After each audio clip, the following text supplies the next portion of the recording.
الرحيم نحمدك ونستعينك باسمك العظيم الأعز الأجل الأكرم بك يا الله يا رحمن يا رحيم يا مقلب القلوب ثبت قلوبنا على دينك والصلاة والسلام على سيدنا ونبينا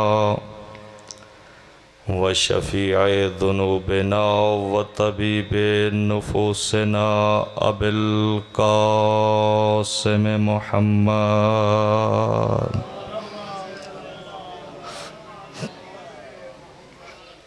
ثم الصلاة والسلام على يعصوب الدين ويا من تصدق في صلاته بخاتم على المسكين ونور الأنوار وحجة الجبار ووالد الأئمة الأطهار سید الوصیین امیر المؤمنین صلوات صلی علی محمد وعلى آلہ الطیبین الطاہرین المعصومین لا سیما بقیت اللہ فی الارضین الذي بيمنه رزق الورى وبوجوده ثبتت الأرض والسماء القائم المؤمل والعدل المنتظر ولعنة الله على أعدائهم أجمعين أما بعد فقد قال الله الحكيم بسم الله الرحمن الرحيم قل لا أسألكم عليه أجرا إلا المودة في القربى ومن يقترف حسنة نزد له فيها حسنا إن الله غفور شكور صلوات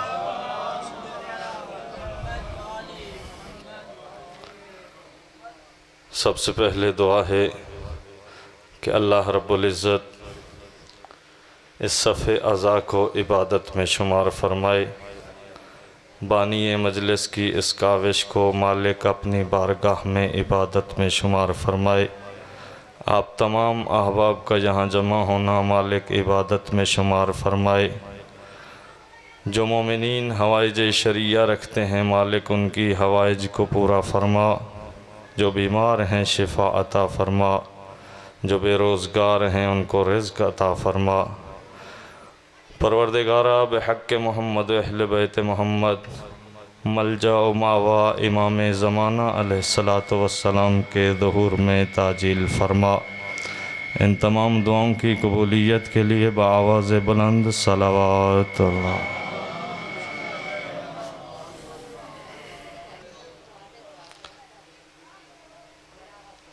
اس پروردگار عالم کا لاکھ لاکھ شکر ہے کہ جس اللہ نے، جس کریم پروردگار نے ہمیں آل محمد کی محبت عطا کی۔ اگر ہم ساری زندگی سر سجدے میں رکھ کر فقط اسی ایک نعمت کا شکر ادا کرتے رہیں، کون سی نعمت؟ ولایت و محبت و امامت والی نعمت، تو ہم اس کا حق کے شکر ادا نہیں کر سکتے۔ علی ولی اللہ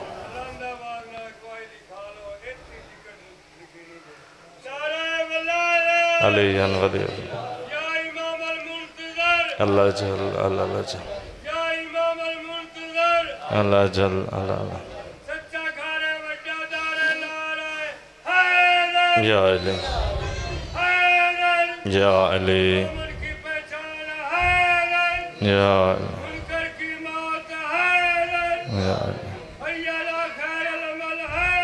یا اللہم صلی علی محمد۔ اس اللہ نے خالق ہو کر جتنی بھی نعمتوں کو خلق فرمایا ہے، ان تمام نعمتوں میں سے جو نفیس ترین اور قیمتی ترین نعمت ہے وہ ہے آل محمد سے محبت۔ اس دنیا میں ارب ہا انسان زندگی گزار رہے ہیں، کتنے انسان سانس لے رہے ہیں، لیکن اس کریم نے ہر بندے کو یہ نعمت عطا نہیں کی، بلکہ جن بندوں کو یہ نعمت عطا کی ہے اللہ نے ہمیں ان بندوں میں سے قرار دیا ہے۔ سلامت رہیں۔ اور آل محمد کو اتنے باکمال ہیں، اللہ نے کوئی ان کو اتنا کمال عطا کیا ہے کہ فقط ہم ہی ان سے محبت نہیں کرتے، بلکہ وہ لا شریک بھی ان سے محبت کرتا ہے۔ ہم میں عیب ہو سکتا ہے، لیکن وہ کمال مطلق ہو کر جن سے محبت کرے ہم ان سے محبت کرتے ہیں۔ اور قرآن نے خود اس کی طرف اشارہ فرمایا ہے، قُلْ لَا أَسْأَلُكُمْ عَلَيْهِ أَجْرًا إِلَّا الْمَوَدَّةَ فِي الْقُرْبَى۔ اے میرا حبیب ان لوگوں سے کہہ دو کہ اگر مجھے اجر رسالت دینا چاہتے ہو تو میں تم سے کچھ نہیں مانگتا مگر یہ کہ میری اہل بیت سے مودت کرو۔ گویا اللہ نے رسول کی رسالت کو، اہل بیت کی محبت کو اجر رسالت کے طور پہ طلب فرمایا ہے۔ اور پھر کیا فرمایا؟ وَمَنْ يَقْتَرِفْ حَسَنَةً نَزِدْ لَهُ فِيهَا حُسْنًا۔ اور جو یہ نیکی انجام دے گا، کون سی نیکی؟ اہل بیت سے محبت والی، اہل بیت سے مودت والی، نزد لہو فیہا حسنا، اللہ اس نیکی میں اور حسن پیدا کر دے گا۔ ان اللہ غفور شکور، اللہ غفور بھی ہے اور شکور بھی ہے۔ اس آیت کے توجہ چاہوں گا، ایک نکتے کی طرف لے کے جانا چاہتا ہوں۔ اس آیت میں 3 حصے ہیں۔ ایک ہے قُلْ لَا أَسْأَلُكُمْ عَلَيْهِ أَجْرًا إِلَّا الْمَوَدَّةَ فِي الْقُرْبَى۔ دوسرا حصہ ہے وَمَنْ يَقْتَرِفْ حَسَنَةً نَزِدْ لَهُ فِيهَا حُسْنًا۔ تیسرا حصہ ہے إِنَّ اللَّهَ غَفُورٌ شَكُورٌ۔ سب سے پہلے اہل بیت کی محبت، درمیان میں اس میں حسن پیدا کرنا، آخر میں اللہ نے بیان کیا میں غفور بھی ہوں، میں شکور بھی ہوں۔ جو بندہ اہل بیت سے محبت والا اجر دے گا وہ مجھ کو غفور بھی پائے گا، وہ مجھ کو شکور بھی پائے گا۔ جو اہل بیت سے بغض رکھے تو پھر یہ نہ سمجھنا کہ اللہ تمہارے لیے غفور بھی ہے اور شکور بھی۔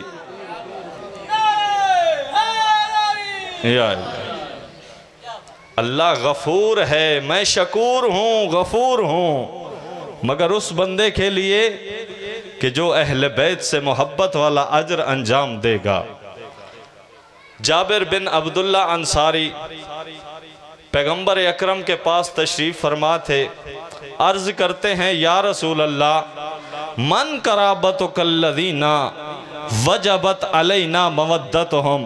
یا رسول اللہ یہ جو اللہ نے کہا ہے کہ قرابت داروں سے محبت اور مودت کرو، مولا بتائیے تو صحیح وہ کون سے قرابت دار ہیں آپ کے کہ جن سے محبت کو اللہ نے ہم پر واجب قرار دیا ہے؟ تو اس وقت پیغمبر اکرم نے فرمایا ہم فاطمہ وعلی والحسن والحسین، وہ میرا علی ہے، وہ میری بیٹی فاطمہ ہے، وہ میرا بیٹا حسن ہے اور میرا بیٹا حسین ہے۔ جو ان سے محبت اور مودت رکھے گا اللہ ان کے لیے غفور بھی ہے شکور بھی ہے۔ اللہ اکبر، یا رسول اللہ، یا پیغمبر نے فرمایا حبی و حب اہل بیت نافع فی سبعۃ مواطن احوالہن، میری اور میری اہل بیت کی محبت تمہیں 7 ہولناک مقامات پر فائدہ پہنچائے گی۔ جہاں کوئی چیز کام نہ آئے وہاں میری اہل بیت کام آئے گی۔ اور امیر المومنین نے فرمایا تھا ان الحسن حسناتنا سیئنا، سب سے بہترین نیکی اہل بیت سے محبت اور سب سے بدترین برائی اہل بیت سے بغض۔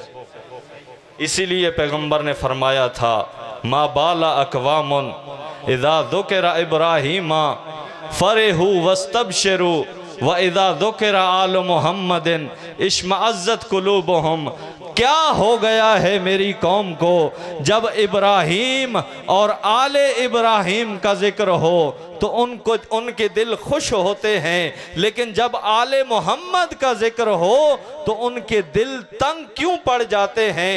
اور پیغمبر نے فرمایا والذی نفس بید محمد لو اتی العبد یوم القیامت 70 نبیہ، اگر ایک بندہ قیامت کے دن 70 نبیوں جتنے اعمال لے گا تو اللہ تعالیٰ اس کے احکام اس کے منہ پر مارے گا اگر اس کے دل میں آل محمد کی محبت نہیں ہوگی۔ یا رسول اللہ، یا رسول اللہ،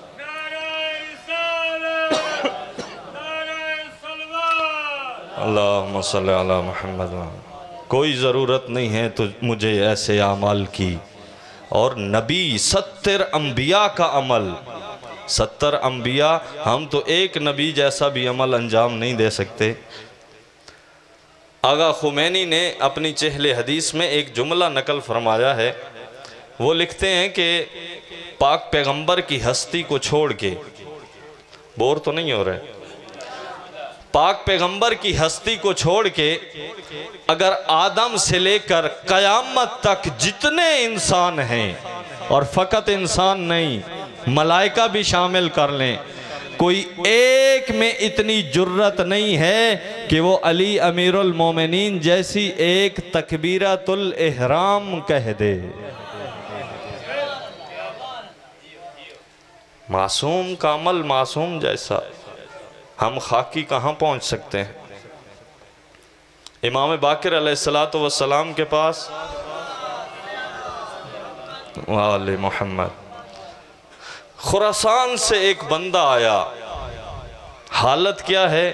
جب مدینے پہنچا تو پاؤں پر خون، زخم جو چل چل کے اس کے پاؤں پہ چھالے پڑ گئے تھے، اور مولا امام باقر علیہ السلام کی خدمت میں عرض کرتا ہے یبن رسول اللہ، آج میں کسی دنیا کے لالچ میں نہیں آیا بلکہ میں 2 سوال لے کر خراسان سے آیا ہوں، اور ان 2 سوالوں کا جواب چاہتا ہوں۔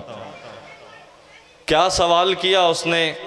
مولا میرا پہلا سوال یہ ہے کہ آپ کی محبت کا فائدہ کیا ہے اور آپ کی محبت کا مقام کیا ہے؟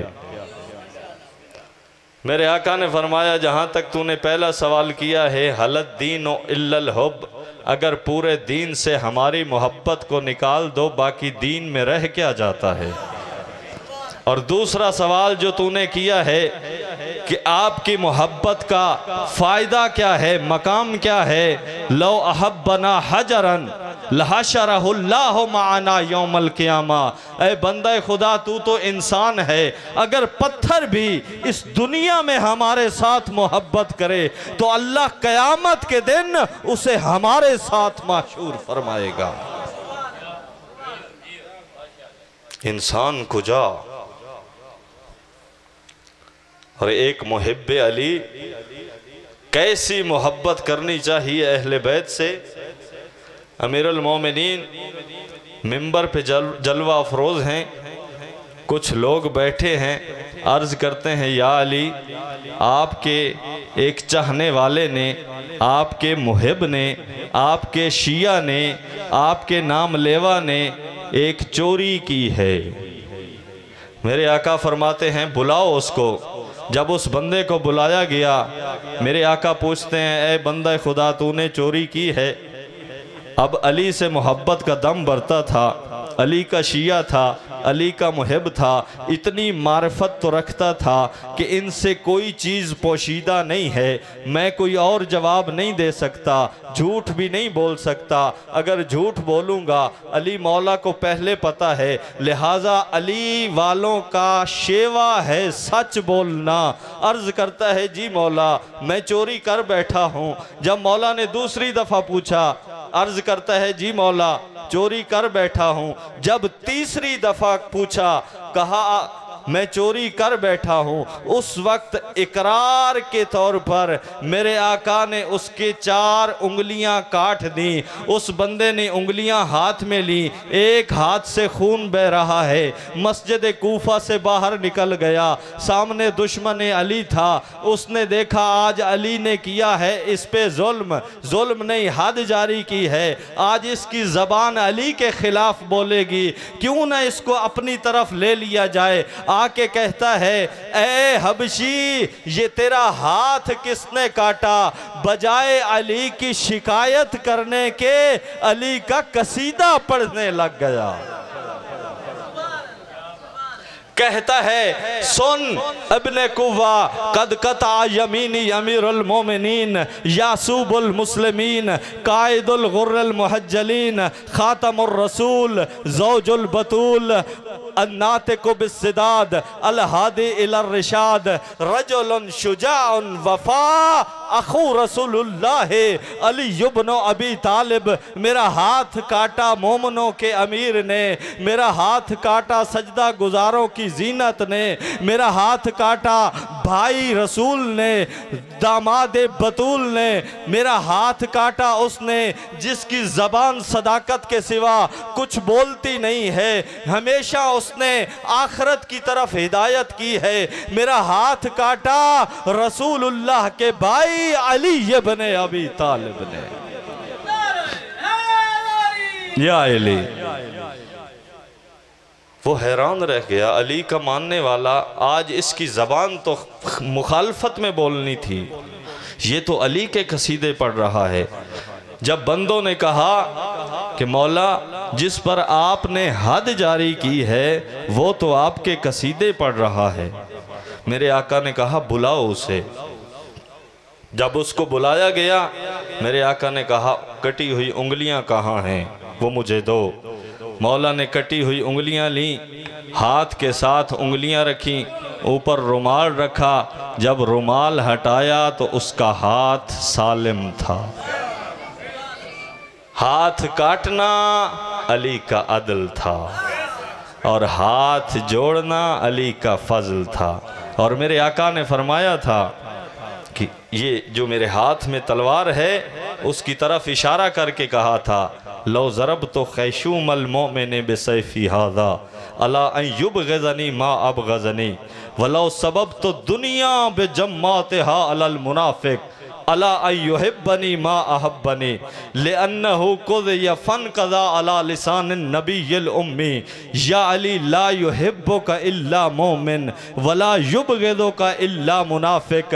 اگر میں یہ تلوار اپنے محب کے ناک پہ رکھ کر کہوں کہ اے میرا چاہنے والا مجھ سے نفرت کر، وہ مجھ سے کبھی بغض نہیں کرے گا، اور اگر میں پوری کائنات کی دولت منافق کے قدموں میں ڈال دوں اور اس سے کہوں تو مجھ سے محبت کر، وہ مجھ سے کبھی محبت نہیں کرے گا، اس لیے کہ اللہ کا رسول بتا کے گیا ہے یا علی تجھ سے محبت فقط مومن کرے گا،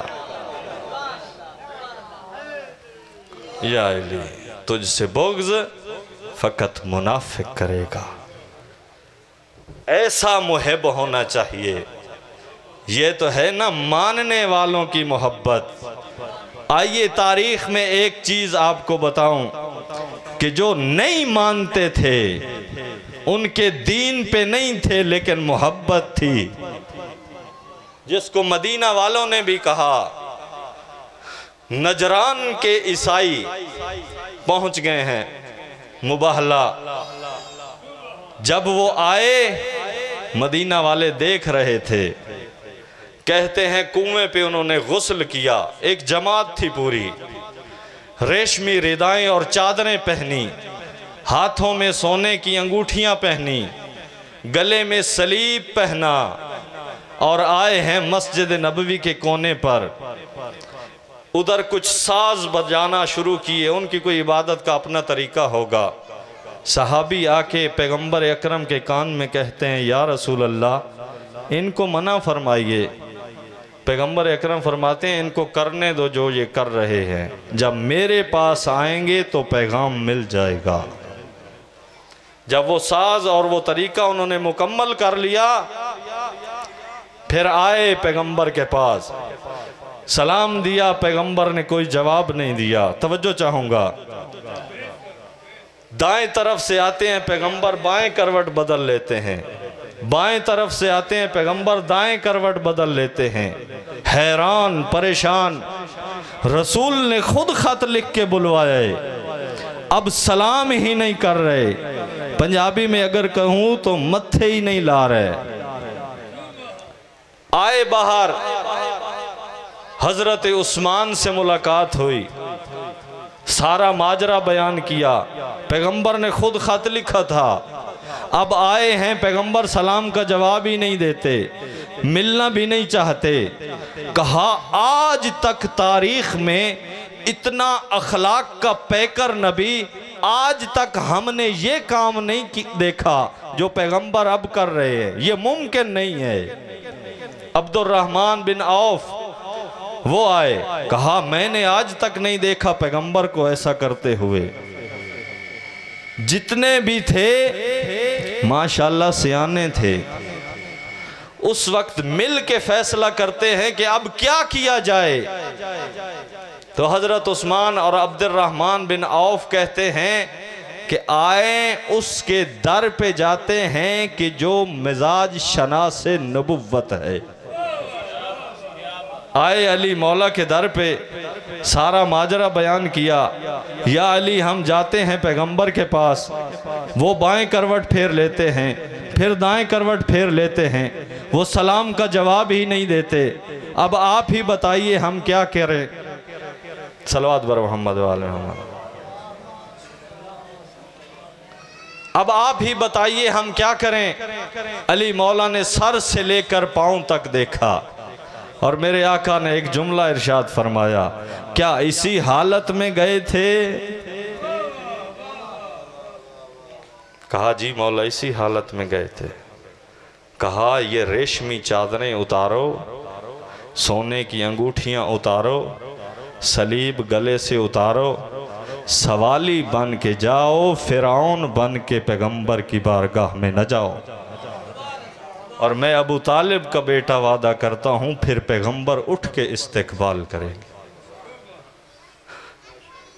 آئے، چادریں تبدیل کی، سوتی لباس پہنا، سونے کی انگوٹھیاں اتاری، صلیب اتارا، اب پیغمبر کی خدمت میں گئے، پیغمبر نے اٹھ کے استقبال کیا، دعوت اسلام دی۔ اب رک کے اگر ایک جملہ کہہ دوں، یہ عیسائی تھے، نبی کے دین پر نہیں تھے، پاک پیغمبر نے اس سونے کی انگوٹھی اور ریشمی لباس کی وجہ سے ان سے ملاقات نہیں کی، لیکن اگر ہم 14 کے ماننے والے ہوں اور ہاتھ میں سونا پہنے، حرام ہے شیعہ کے لیے سونا پہننا۔ پیغمبر کی خدمت میں آئے، پیغمبر اسلام نے اسلام کا پیغام دیا، کہا مولا ہم مسلمان ہیں، کہا جب تک 4 چیزیں نہیں چھوڑو گے اسلام کا نام مت لینا۔ توجہ چاہوں گا، کون سی چیز؟ شرب الخمر، شراب چھوڑ دو، حب الصلیب، صلیب سے محبت چھوڑ دو، لحم الخنزیر، خنزیر کا گوشت کھانا چھوڑ دو،